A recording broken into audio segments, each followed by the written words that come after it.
Good morning, this is Angel Ackerman on Thursday morning, and I'm here to answer the question, why do I want print proof? I've seen in some Facebook self-publishing groups and some other social media publishing in general groups, authors asking why they want to pay the money for print proof, especially in print-on-demand publishing, when the printer is going to be a different printer theoretically every time.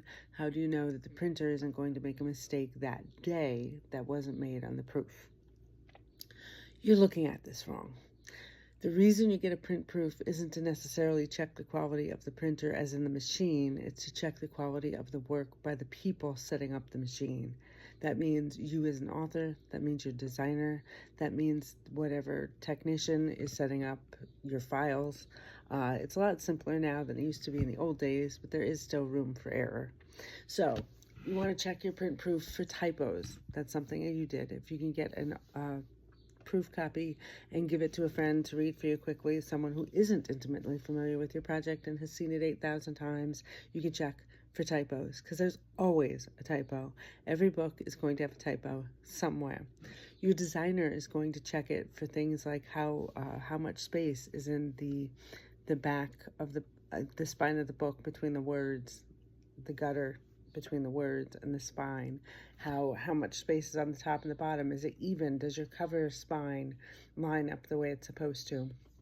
Yes, these are all things you can check on the electronic proof, but to see it when it comes out with the book, it's different. So you just want to make sure it looks the way you want it to look. So a lot of it is aesthetics, but you want to produce the best book that you can produce.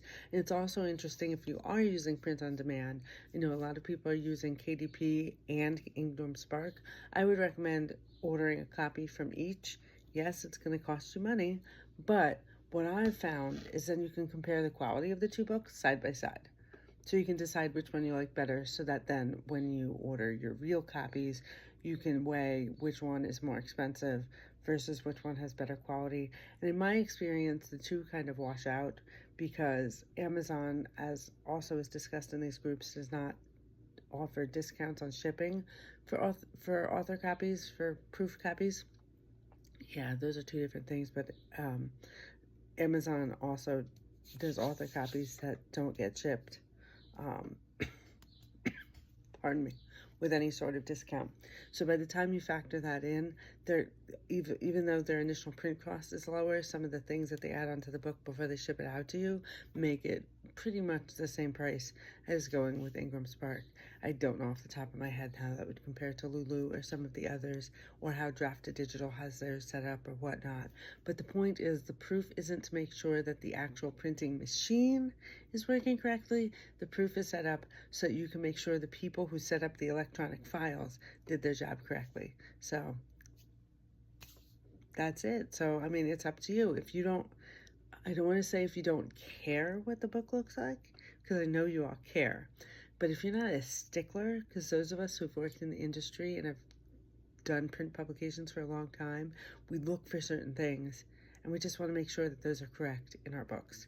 So it could even be just to make sure that the page numbers line up correctly, like on the part of the page where you want them to. And you want to make sure that your headers come out perfectly centered, or I don't know what's important to you, but it's just to make sure that the book looks like in print what you want it to look like before you send out books that can embarrass you. So consider that.